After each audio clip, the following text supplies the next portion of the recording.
Welcome, everyone. Hope you're all taking some time to celebrate and recover post-election. You all deserve major props for all of the work that you've done. We'll give it about a minute and a half or so for people to come in from the waiting room.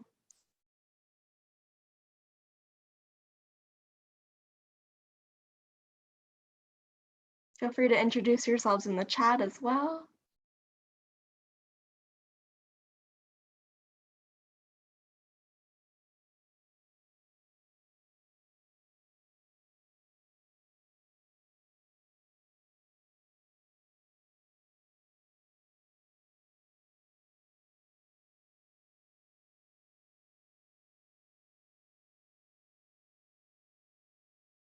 Good to see everyone. Thanks everyone for introducing themselves, seeing some familiar names.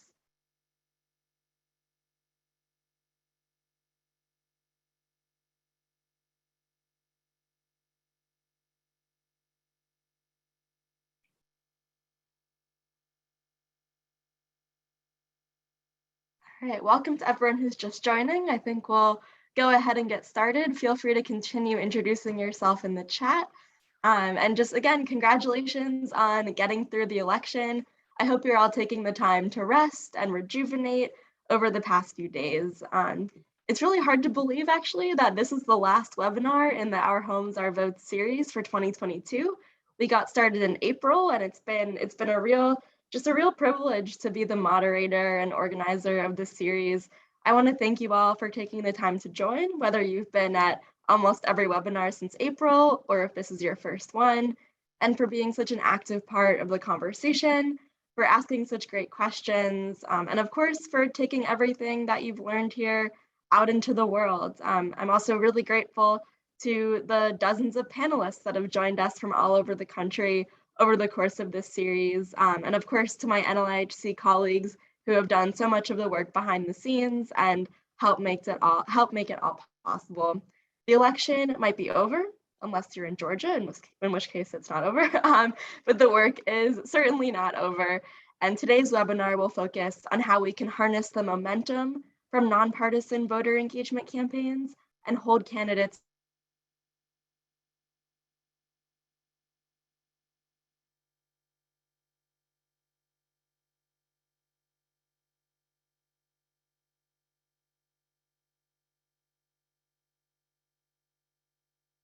recorded, and the recording and resources will be sent out afterwards in our Friday newsletter, The Connection. Also, please use the Q&A feature throughout the webinar. We'll have time to ask our panelists questions, and we have closed captioning enabled. And with that, I will hand it over to Neisha to get us started. Thanks, Courtney. Welcome all. Happy Monday. And as she said, I hope we are all drinking as we pour, as we get on the other side of the election. So first and foremost, my name is Neisha McGee. I serve as Independent Sector's Manager of Advocacy, Engagement, and Mobilization. Huge, first and foremost, thanks to NLIHC for inviting us to speak with you all today. I did want to start off today's conversation by perhaps in the chat, asking if everybody is currently or is in the process of developing their post-election advocacy strategy. Just trying to gauge the audience, like where are we at? Do you guys currently have a plan for how you plan to engage your constituents? Are you looking to develop a plan? Are you, looking to brainstorm? Are you trying to figure out now what do we do? So feel free to drop your answers in the chat. And if you're still trying to figure it out, that's okay.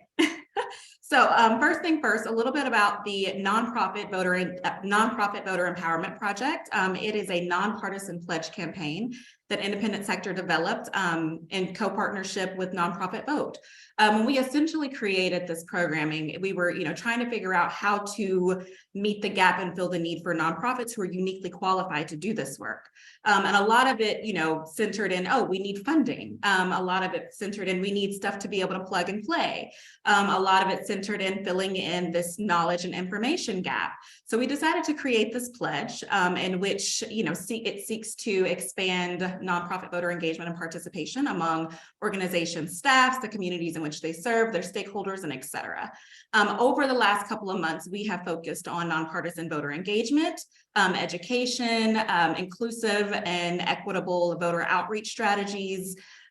We've also focused on vote by mail and early voting. And now the last element of this campaign, as we begin to broaden it out for its long-term objective, will essentially focus on expanding nonprofits' advocacy muscle to engage in nonpartisan advocacy specifically through nonpartisan voter engagement.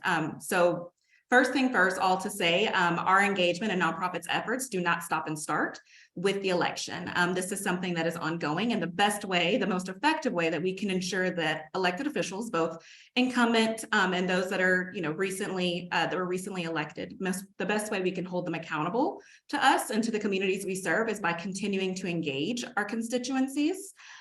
Both during and outside of election cycles. So that includes informing them on what the positions are, what issues are impacting them, creating a space at the table for them to inform policymakers to be actually included in the policy development process and the processes that follow afterwards. And also making certain that the elected officials who represent our constituents are aware of nonprofit issues so that we as an organization, as a sector, can continue to meet those needs. I want to stop first and just ask if there are any questions, and I will follow up and drop some information about the nonpartisan pledge that if you want to sign up and you want to continue to receive capacity building resources, we'll make certain that we add you to the list. So before I continue, just want to make certain there are no questions. I know I said a lot.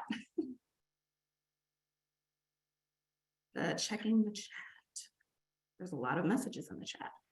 I'm not seeing any questions yet, but seeing a lot of enthusiasm about making follow-up plans and some people looking for ideas as well. Yeah, so this is perfect. So yeah, so essentially with the capacity building, materials that we've been able to collect and compile this far with a lot of our partners, Boulder Advocacy being one that's incredibly involved. So creating, a guidance on, what is legally permissible for nonprofit organizations, and also some ideas, engagement ideas that you can build a bridge between the communities in which you serve, whether it be people and communities or actual organizations and our elected officials, and just some ideas on how you can continue to engage them in a way that makes sense. I think there's this huge misconception that this has to be daunting work, and it does not have to be. There are ways that you can streamline, year-round voter engagement already into your existing services. And for those that do advocacy, making certain that we are engaging the communities in which we serve who will be impacted by these decisions in our policy development process as well. We are in the process of developing the next campaign resource, which will focus broadly on how we can use voter engagement and year-round voter engagement to ensure accountability. And then also just some best practices and recommendations on how we can achieve equitable stakeholder engagement. I think a lot of the times when we think about access, we don't, also think in mind that some of the participatory processes are not accessible to those who are underserved. So making certain that we can serve as a bridge and as a resource to make certain that those who are routinely and historically excluded from these processes, that their voices are continuing to be heard. Are there any additional questions?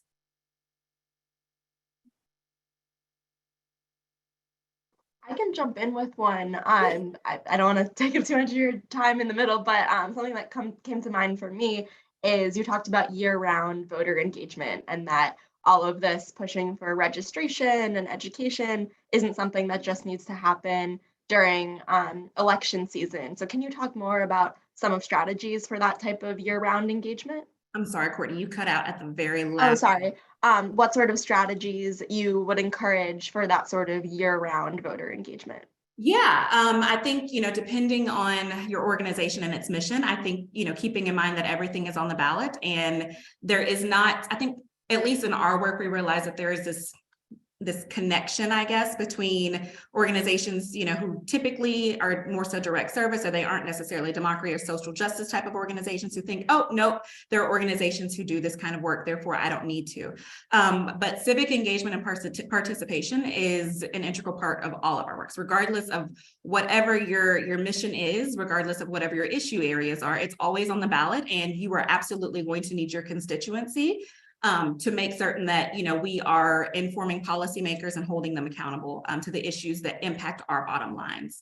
And then I think I saw, so to your question, how can we do that? I think a lot of the times it's, at least with us, equitable stakeholder engagement, making certain that when we are creating public policies for consideration, that we are actively involving the communities who will be impacted, and actually using them in our advocacy processes to educate lawmakers as well. I know organizational capacity is a huge thing for a lot of nonprofits, and a barrier in which a lot of the times it can create impediments to advocacy. But I think the bottom line is we are experts for the issues that impact our organizations, and the constituents we serve are experts because they are impacted directly.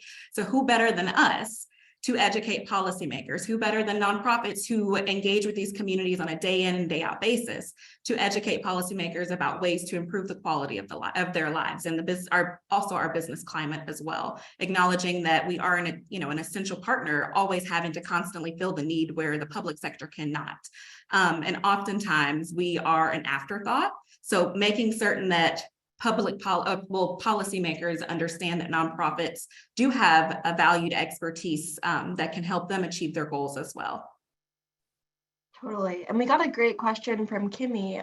What are underserved community members excluded from? Which I think really speaks to, we've done all this work to mobilize voters who have been historically excluded from the democratic process, but what are other forms of civic engagement that we should make sure that community members are participating in? Absolutely, that's a really good question. So first thing that comes to my mind, prior to joining independent sector, I did a lot of lobbying throughout the entire Southeast and DC, but one of the things that I constantly saw, the participatory processes. So whether it is going to testify and provide, testimony in a legislative committee at the local or state level, sometimes serving on legislative commissions, usually the vehicles in which we use and leverage to inform policies, a lot of the times underserved, they're not suitable for the lives of people who work odd hours or long jobs, or don't necessarily have 10 and 12 hours to go and sit at a city council meeting. So these are processes in which, in my experience, nonprofits either stepping in to make certain those voices are heard and represented in that process, or working with policymakers to create alternative solutions so that those constituents can partake in those processes. My work in Atlanta, one of the things that we were really grateful in being able to achieve was holding a lot of these, meetings after business hours, after 9 and 5, so that other constituents would be able to who usually otherwise wouldn't be able to partake, could actually join and partake. And then also just acknowledging that, some of these processes are daunting, and depending on certain communities and how they've engaged with policymakers, or the lack of trust that, may be present or not be present, can also play a factor in it as well. For sure.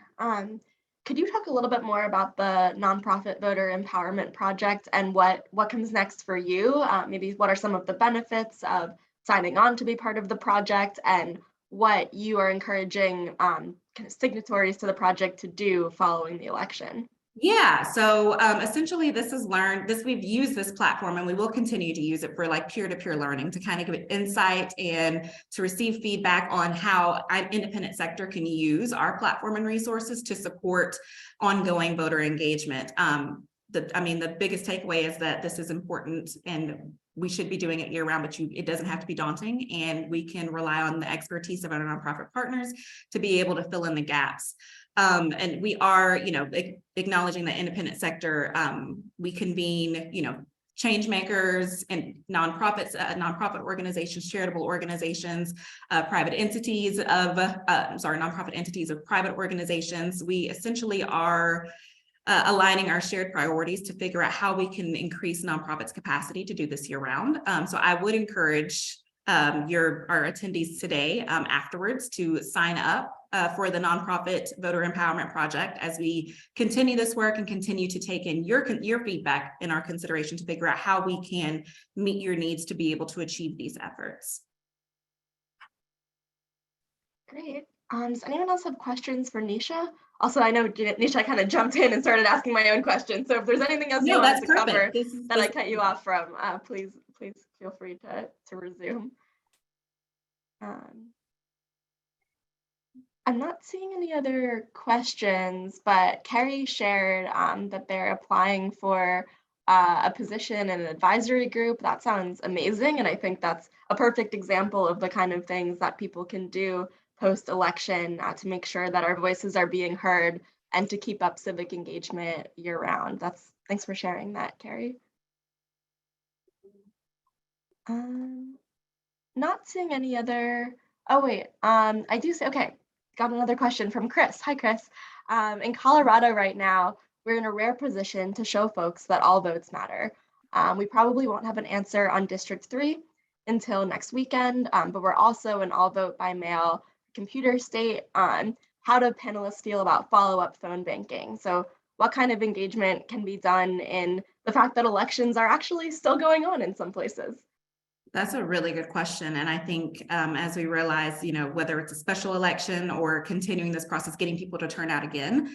So I think really, truly being able to, educate your constituents about what's at stake. And yes, absolutely, that all votes matter.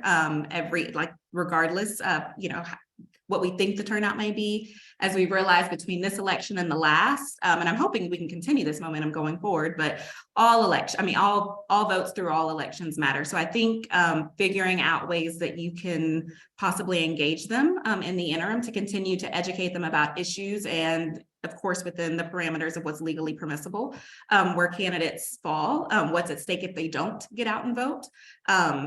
I think those are all really good things. I think just acknowledging that people usually don't turn out in the same way that they do during midterms as they do during general election, but also getting people to turn out through, as we do runoff elections is always quite challenging. So I think just continuing to make that touch point and to drive home the points of what is at stake if you don't. For sure. And Cristin put a recommendation in the chat, which is that all contact is better than no contact, and especially for young voters. Text banking is probably more effective. Phone banking is a little bit less effective. In-person contact is also effective. So thanks for sharing that, Cristin.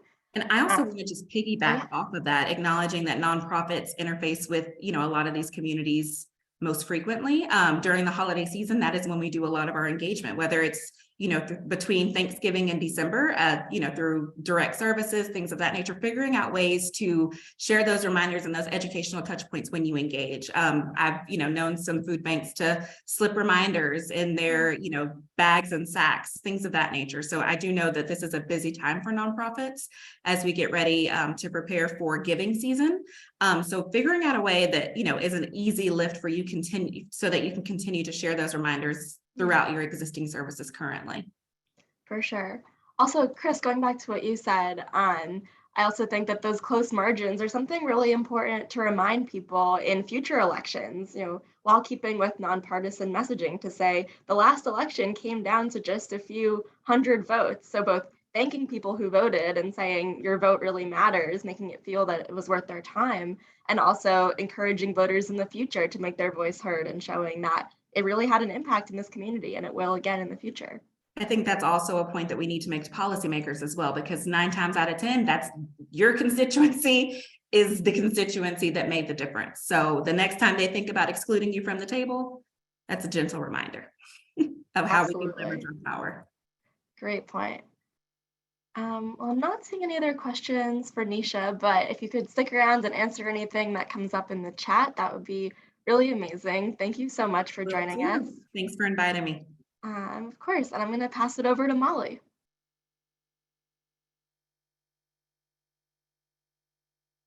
All right, well, thank you so much, Courtney, and to the National Low Income Housing Coalition team for having me on this call today.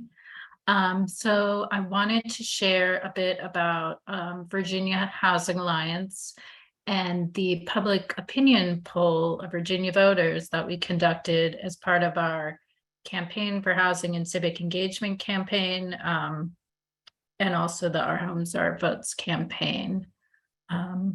So just a recap, if you haven't heard me talk about the Chase campaign before, this is a campaign of the Virginia Housing Alliance, where we, our goal is to inform elected officials about the importance of, well, elected officials and candidates running for state and federal seats about the importance of affordable housing. And we arrange meetings and share issue briefs and fact sheets with the candidates. And this year, we conducted a public opinion poll of registered Virginia voters as sort of a follow-up to a poll we did in 2017. Next slide, please. So yeah, we partnered with one of our universities, the Christopher Newport University. They have a poll, the Wason Center, which does a lot of public opinion polling. And we did this in order to, we find that sharing results from public opinion polls can be really impactful with elected officials, and to make the case that their constituents do care about housing and see that there is a lack of affordable housing within Virginia.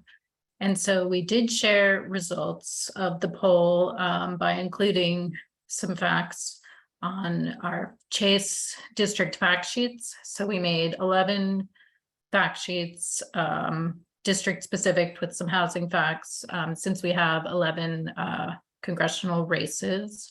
And we also did a Twitter countdown and shared graphics of the results leading up to the election, and encouraged our partners and followers to tag all the candidates from their districts on social media so that they could share, or they would see the results as well.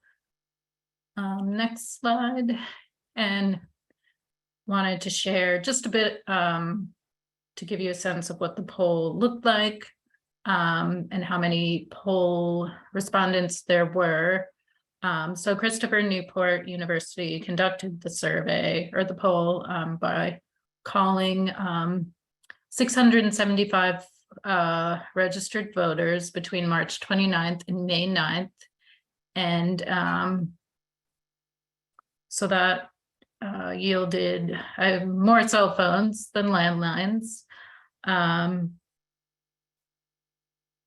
then next slide, please. And also wanted to give you a sense of what some of the questions were. So we had around 25 questions. Some of them were multi-part questions, or A-B, with, for example, the question 2 had A, B, and C, or several parts to it. So we asked people on a scale of very serious problem to not a problem at all, how they consider housing affordability to be in their part of the Commonwealth. And then this question 2 indicate strongly agree, disagree, or strongly agree.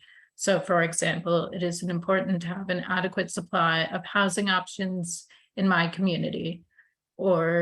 And also federal and state government should work to provide housing opportunities for families whose incomes are a barrier to quality housing. Next slide, please. And then we also had this other question with multiple parts for folks who responded to a question about, in the last 2 years, have you personally struggled to pay your rent and mortgage? We kind of wanted to capture some of the impacts of COVID in housing. And next slide, please. And then these are just some highlights from the responses that we did share on social media.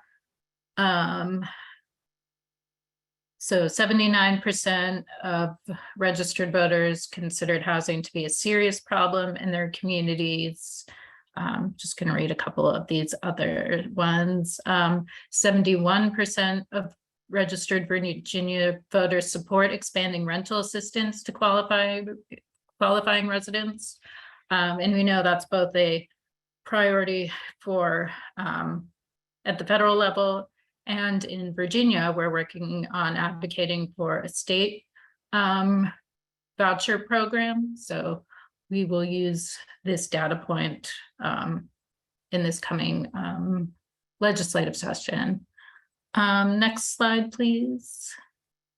And then in terms of some next steps, we'll share, we did create a report or kind of a summary report of the findings from our poll, which I'll drop in the chat. So we'll share that with the elected Congress folks. We'll use the findings during this 2023 session, like I mentioned, and then we'll also, we also plan to use some of the more state level responses, such as for like our state housing trust fund. We'll use that in the next election cycle for the state House and Senate.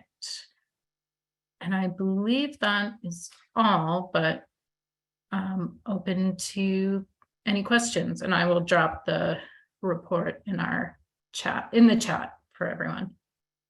Thanks, Molly. Really good to see these results. I guess not surprising that housing affordability is such a priority, but always good to have those numbers to back it up. I'm curious in terms of your strategy on building relationships with new lawmakers. Do you do outreach to people who are elected for the first time and get them acquainted for the issue? And are the polling results a part of that outreach?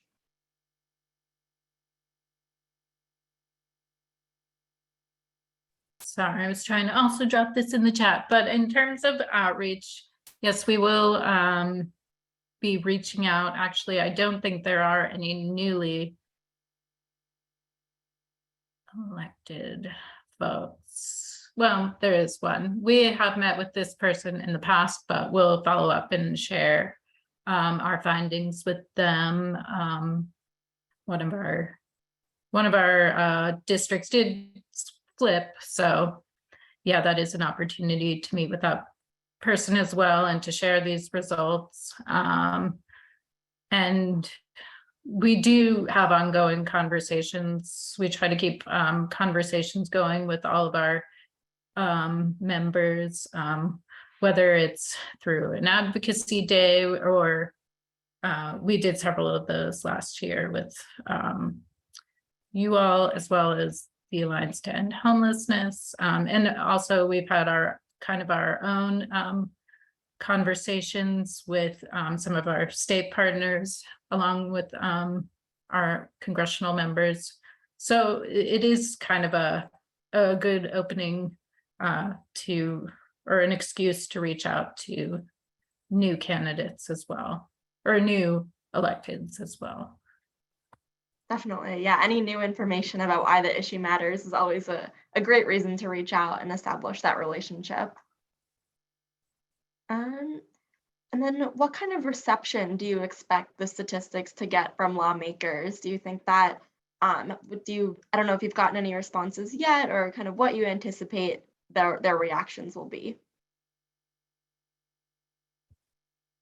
Yeah, I think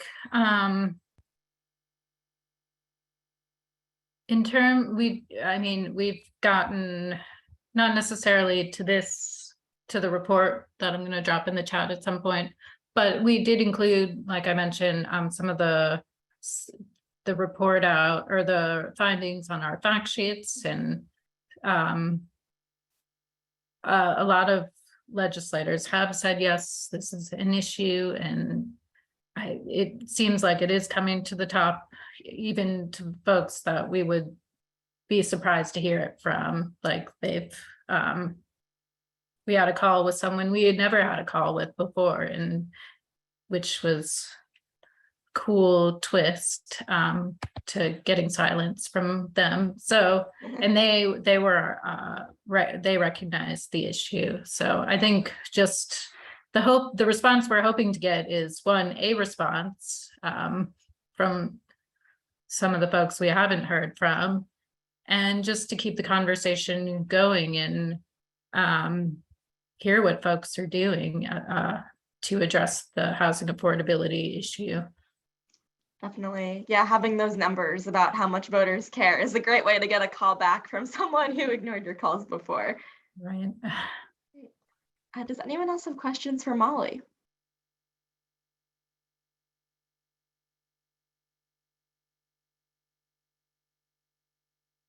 I'm not seeing any other questions. I'm seeing some great conversation in here, though, about voters being discouraged and apathy among low-income voters. And I think that all really just speaks to the importance of continuing to engage with lawmakers and delivering results, and then highlighting that as part of the stake of elections, of saying, because we voted, because we held candidates accountable, this is what we could achieve for housing. And that's why it's so important to keep up that momentum and to stay engaged and to continue voting. Great. Claudia asked a question about helping people with disabilities. Was there anything in the poll that talked about disability, or anything in your fact sheet or resources or ongoing advocacy related to disability and housing? We did have a question about older adults and individuals with disabilities being able to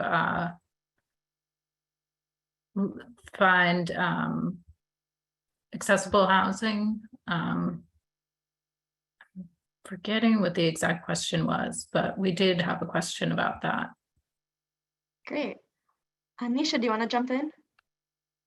Yes, I just wanted to note that specifically as it pertains to equitable outreach strategies to engage voters with disabilities, the resource guide that I shared, I believe it's titled Inclusive Voter Engagement Strategies. It does include voters with disabilities, community, like specifically voter populations, engaging populations that are marginalized and underserved, one of those being voters with disabilities. So there are some tricks, tips, recommendations, best practices included in that resource guide.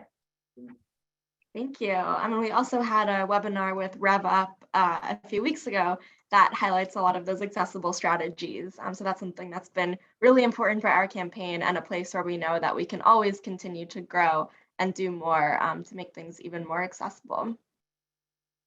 We have a question from Carrie.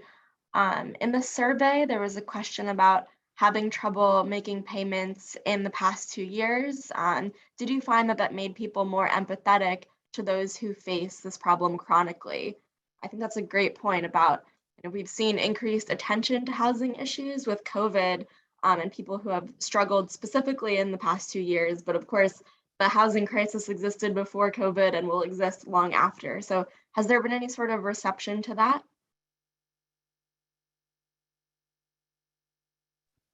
Yeah, we haven't heard too much in response, but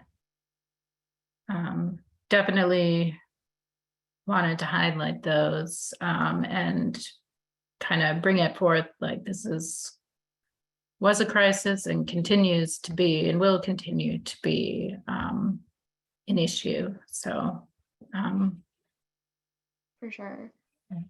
Yeah, and that could even be part of the reason of why we're seeing voters care so much, is that it's been elevated as an issue. But in your advocacy, I think that also really speaks to the importance of storytelling. And these numbers say a lot, but ultimately what sticks with elected officials is the stories of people who are directly impacted, who were directly impacted before COVID and continue to be. So the numbers matter, and they're pairing them with the stories is what really makes an impact and has the power to hold elected officials accountable. Great. So I think, we're getting a question about the resources dropped in the chat. I think we're having a chat setting issue where some of those aren't visible to everyone, but we're gonna work on that. We'll get all of those links to you before the end of the webinar. And yeah, just seeing a lot of appreciation from everyone. Really, really great. Oh, Kimmy asked if there's evidence to support what I was saying about the stories making the biggest difference. And I know really from every time that we have Hill meetings with congressional staff and we ask them, what else can we do to make this case? Something that they tell us is always just keep sharing your stories, share these stories with other lawmakers. So we really hear from the staff that when they go to their bosses, who are the elected officials, and say this is the stance we should take. It's the stories that really drive the elected officials to make their decisions. Great question. All right, and we're getting all those links in the chat now, so you should be able to access them. Awesome. So not seeing any more questions for Molly, I'm gonna pass it over to Cristin. Thank you so much, Molly. And thanks, Neisha, for jumping in again. Thanks, Courtney. I'm just pulling y'all up. There we go. Hi, everyone. I'm Cristin Langworthy. My pronouns are she, her. I'm the Community Engagement and Government Relations Coordinator at the Housing Network in Rhode Island. And we're going to talk a little bit about taking our engagement beyond the ballot box. What's the next step for people who identify as housing voters and advocates? So election day is just the beginning. What comes next? In a democracy, it's our responsibility to hold elected officials accountable. So now it's up to us to organize pro-housing advocates to ensure that those folks who are elected and re-elected are going to address the lack of available and affordable homes in our communities. And we're going to have to do this by building relationships, sharing our stories, which I can say from my experience is a great way to demonstrate impact and make things relational, and give legislators in particular concrete examples to share with their colleagues in particular, especially if they're an ally and they're trying to reach others in their chamber or in their body, to demonstrate what may be true in one district that isn't necessarily true for another, but requires a statewide action, for example. We're also going to use our expertise to inform good policy and organize friends and neighbors to join us in this work, so that we're advocating at every level of government for the pro-housing policies and investments that we know our communities need to thrive. So some of the ways that we can start is looking at the election results themselves. Most states conduct post-election, they have results available to analyze. They also have breakdowns of certain demographic information that's collected, particularly age. Depending on your state, there may be other demographics like race or gender, but that's going to be specific to where you are. We also would look at ballot methodology breakdown. What are people doing? If you have early voting in person or mail balloting available in your state, if you have multiple options, you really want to see what people are using and really see how that might impact voter turnout, especially amongst folks who are facing multiple barriers to participation.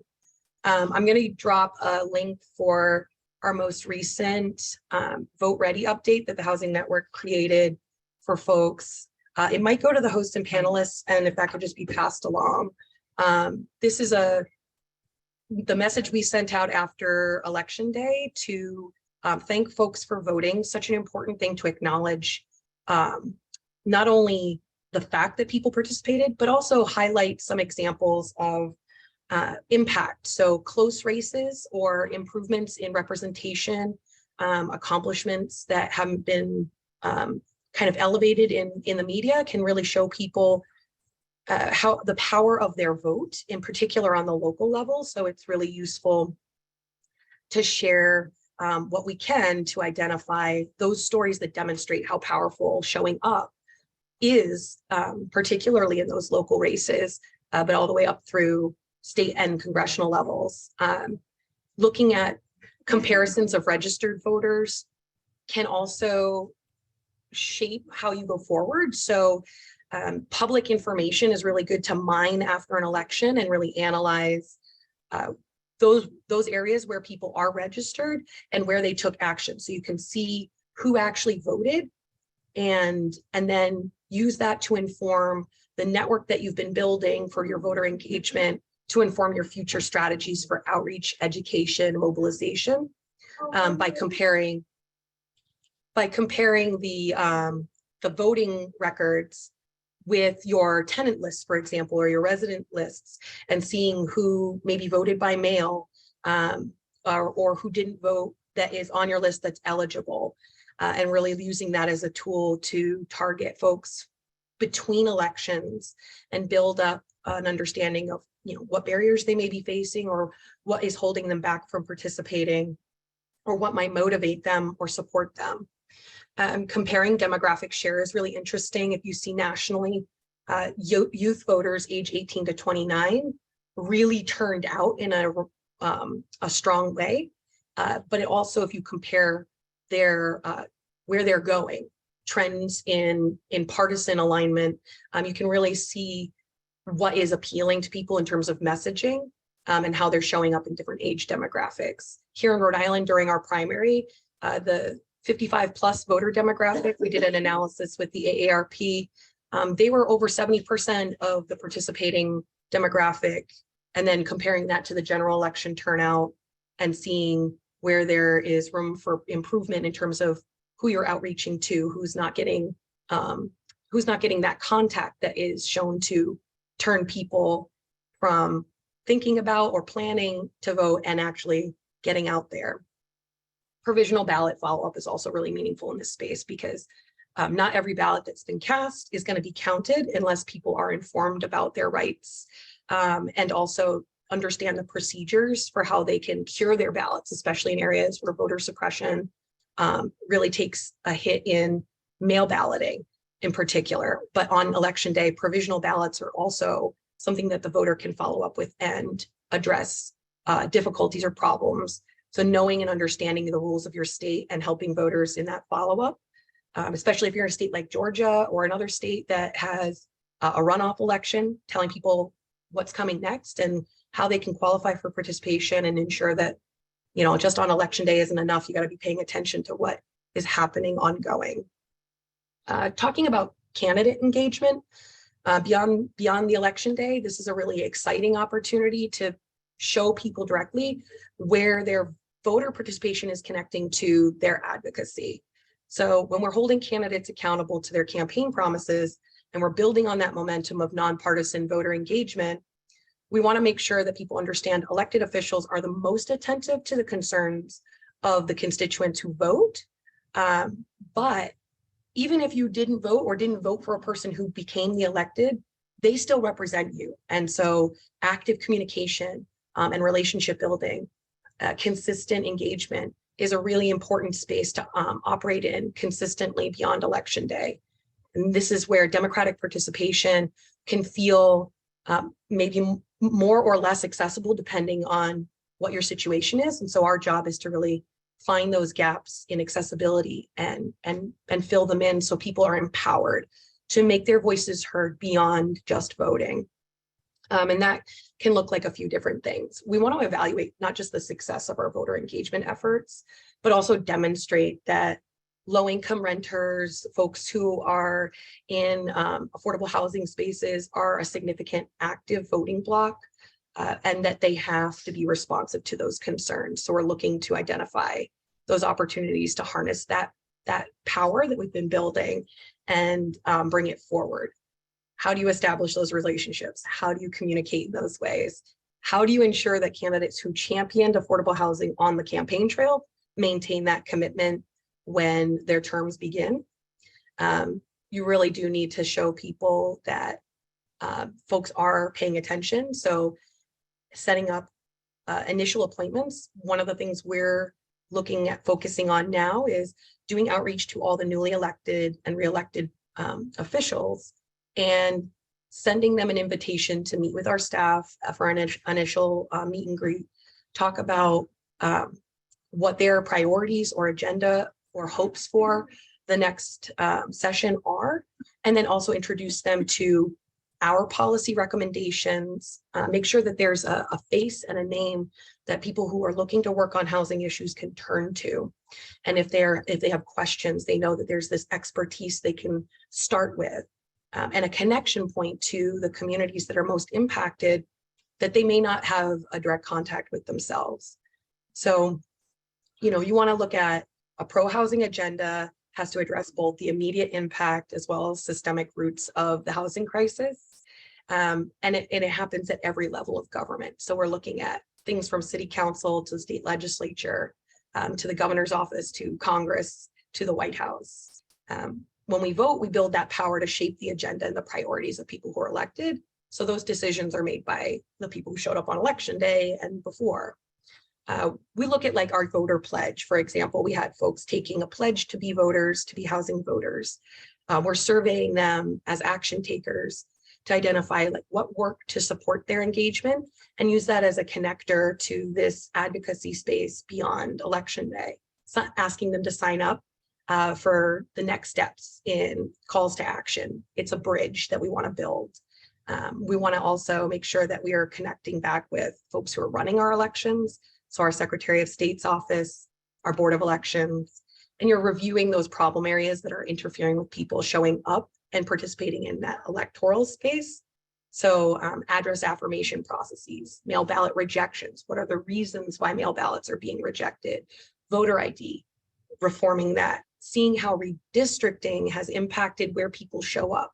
Maybe they went to the wrong polling place on election day because they didn't know where that polling place was, and it's changed since the redistricting process. That requires a lot more community engagement to inform people about how where we live shapes where we vote and who we can vote for. So that's a few things that you can do on the systems level to improve that process for people to participate and to identify problem areas that particularly can get in the way of folks who are low income or living in affordable housing. We also can look at census tract data, overlaying census tracts to demonstrate connections between voter participation levels and gaps, where we can target more intentional outreach, especially that door-to-door canvassing. When you're not asking someone to vote for a particular person or an issue, and you're just getting to know your neighbors basically, and find out what's important to them and keep that line of communication open, connect them to opportunities like neighborhood associations, community meetings. That's really good to keep that focused on where you're not seeing representation and participation levels that are equitable. And then that also can help you inform maps for your resident service coordinators or other organizations looking to do nonpartisan engagement. You can create lists based on your property addresses to see who voted and how they voted by mail, early in person, election day, and create an analysis one-pager for legislators to understand the activity within their district, or to shape your strategy. What do we need to do to empower more people to turn out? Connection, communication, and relationship building are probably the most important thing about what comes next. We really want to have that initial meeting for a policy brief, priority identification, and investigation of potential allyship for newly elected folks. If you have a set of policy recommendations that you are building around, and I'll drop in the chat our example of what we've been sharing with legislators to help inform their work. But we also want to invite them to take a pledge. So we're going to publish folks who are electeds who have taken a pledge that is about a commitment to a pro-housing agenda. It's a little more generic, not a specific piece of legislation right now, but that'll help identify who our strongest allies are and what issues they are in particular trying to engage around or prioritize in their work. You also have to introduce your organization and some of the community members or grass tops folks that are working in the sector. So you might look at a service provider that's operating in a legislative district and find a constituent from your activist list who pledged to be a housing voter or in some other ways connecting in your work, putting them together in a room, having a smaller group versus a very large event. Building that intimacy allows people to really establish connection in a meaningful way and have more time to share. One good, powerful story can be really more impactful than a lot of people saying a little bit at a time. And so you try to find someone who you can work with to build up that engagement interpersonally. And then when people are taking that pledge from the elected's point of view, putting that out there and making it public so that there's an expectation of accountability. When we set up community meetings in particular, it's really important for everyone to be on the same page. So identifying your agenda and your priorities helps electeds figure out where their support is going to come from or where their opposition is going to come from. And can really help you coordinate your advocacy efforts. You're signaling support, you're signaling opposition to certain things, but you got to leave the door open and make sure that you're not closing off avenues to people who don't agree with you on every single detail. Working with people where you can find common ground is a really important way to make progress on things. If you can't solve the whole problem, chipping away at some of the pieces of the structure that makes it hard for people to find a place to live or afford a place to live is meaningful. It has an impact. You definitely want to start identifying potential, if you're working on legislative initiatives, identifying potential sponsors and co-sponsors for legislation. Doing a power mapping exercise can be a really powerful way of analyzing the folks in office and coming into office and seeing how that can shape your campaigns for advocacy around different pieces of legislation. Some people might be more interested or have more capacity to talk about development, production, preservation. Others can speak to tenant protections and sustainability and habitability and suitability. Meeting with those folks who are in leadership positions too, to understand what might be the priorities of the chamber can be helpful. Most elected officials at some point or another have some kind of newsletter or update system for folks who are their constituents to sign on to. Encouraging people to sign on to those and stay up to date about what their elected representatives are working on is really critical, because that's also a great place for resource sharing. But you also want to sign on to those. Even though you're not their constituent, you want to know what they're talking about, how they're talking about it, and looking for those opportunities to identify for the public where they can engage. Committee hearings, helping people understand how to write and deliver testimony, seeing structurally boards and commissions like planning boards and zoning boards, how do they operate, helping people better understand what the system is. And beyond committees at the legislative level, there are opportunities around regulations and rulemaking that can be really powerful opportunities to shape after a statute or a bill has been passed. Digging into municipal ordinances and going really local can help people focus on their backyard and make progress in an area that maybe on the state level is not well supported. So knowing where that information is and translating it into more accessible resources, one-pagers, outlines, glossaries are all really in a helpful way, a good way to inform the public. But you also want to inform electeds. Most of them don't know very much about the subject matter. So particularly looking at cross-sector intersections with others in your landscape to develop one-pagers, housing and the environment, housing and labor, housing and children, housing and veterans, housing and domestic violence. These are all ways to communicate very quickly when you're having an engagement with a decision maker or even a member of the public, giving them a really succinct and digestible way of seeing the connections and the impact, and framing that in a way that shows people where there's potential for change and not just the negative side. I think the Case Made does some good training resources around that I've seen recently. So I'll look and pass that link along to Courtney. We have a housing fact book that's generated by Housing Works Rhode Island. I'll drop that link and in the chat.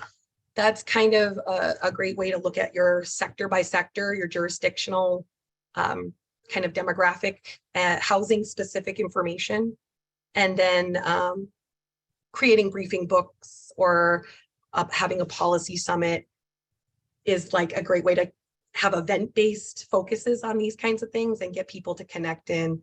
But really it's showing up and speaking up and getting ready for the next election cycle before it's upon us, placing people in opportunities to help inform their other community members. So documenters is a great one that I'm looking at exploring. Advocacy days at your state house, monitoring legislation and getting people keyed in on what bills mean and what the impact will be.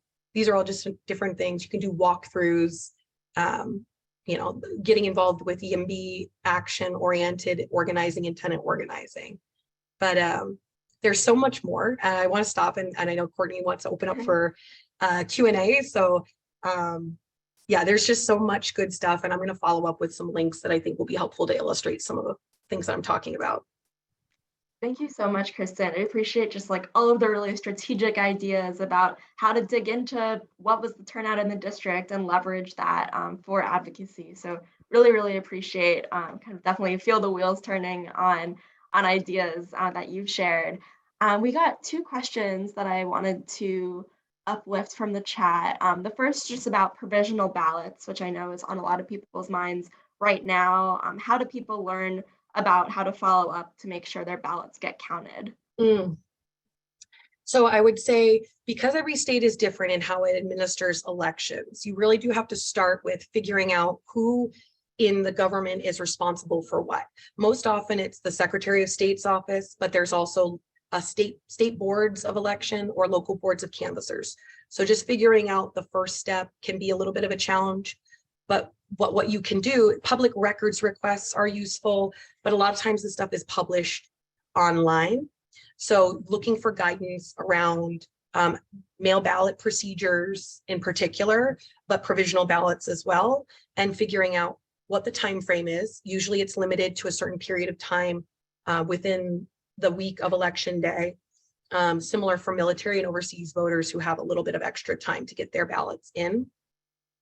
And then looking at what people's options are for curing their ballot. Typically, the reason why you had to vote provisionally or why your ballot was rejected is something that you would be contingent on the solution. So if it was an ID issue, you might have to go in person and show your ID in order to cure your ballot.